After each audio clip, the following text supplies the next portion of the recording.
Contract law. Contractual terms, conditions, warranties and innominate terms. Contractual terms can either be conditions, warranties or innominate terms. Traditionally, contractual terms were classified as either conditions or warranties. The category of innominate terms was created in Hong Kong Fur Shipping v. Kawasaki Kizun Kaisha. It is important for parties to correctly identify which terms are to be conditions and which are to be warranties.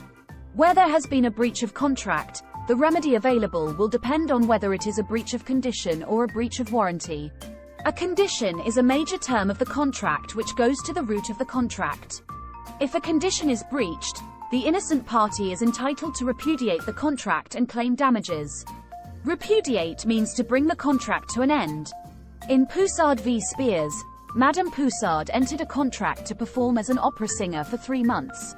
She became ill 5 days before the opening night and was not able to perform the first 4 nights. Spears then replaced her with another opera singer. The court held this was a breach of condition as the opening night is a major event where all the critics would be present. Spears were entitled to end the contract. Warranties are minor terms of a contract which are not central to the existence of the contract. If a warranty is breached, the innocent party may claim damages but cannot end the contract. In Bettini v. Guy, Bettini agreed by contract to perform as an opera singer for a 3-month period. He became ill and missed 6 days of rehearsals.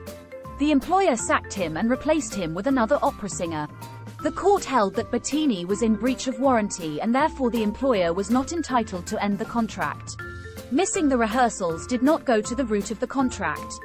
The innominate term approach was established in the case of Hong Kong Fur Shipping v. Kawasaki Kizun Kaisha. Rather than classifying the terms themselves as conditions or warranties, the innominate term approach looks to the effect of the breach and questions whether the innocent party to the breach was deprived of substantially the whole benefit of the contract. Only where the innocent party was substantially deprived of the whole benefit will they be able to treat the contract as at an end. In this case, a ship being out of action for 20 weeks out of a 2-year contract did not substantially deprive them of the benefit of the contract.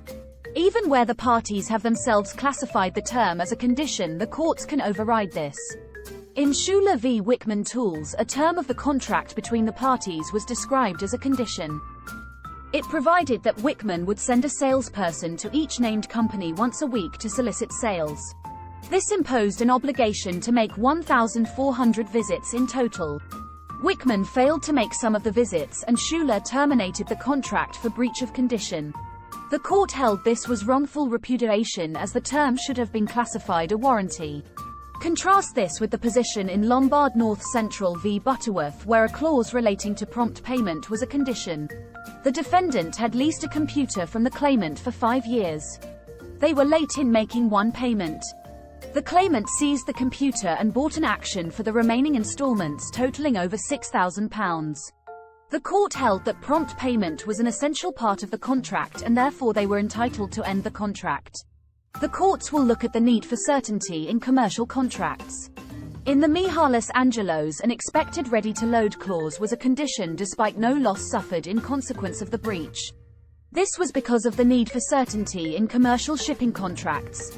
The decision in the Mihalis Angelos set a binding precedent which was followed in Bunge Corporation v. Tradax. Once a term has been classified as a condition in a particular type of contract, this applies to all contracts of that type. In summary, contractual terms can be classified as either conditions, warranties or innominate terms. Conditions are major terms of the contract. Warranties are minor terms which are not central to its existence. A breach of condition entitles the innocent party to repudiate the contract and claim damages. A breach of warranty only allows a claim for damages and the parties are still bound by their contractual obligations. The innominate term approach looks to the effect of the breach and questions whether it has substantially deprived them of the whole benefit of the contract. If yes, it is a condition. If no, it is a warranty. This video is part of a series of videos on contract law from www.e-lawresources.co.uk. Please subscribe to our YouTube channel www.youtube.com/e-lawresources. It's free to do so and will help us to keep providing these videos. Check out our website, which provides lecture outlines and case summaries. See also www.e-lawrevision.org.uk for revision games and quizzes. Thanks for watching.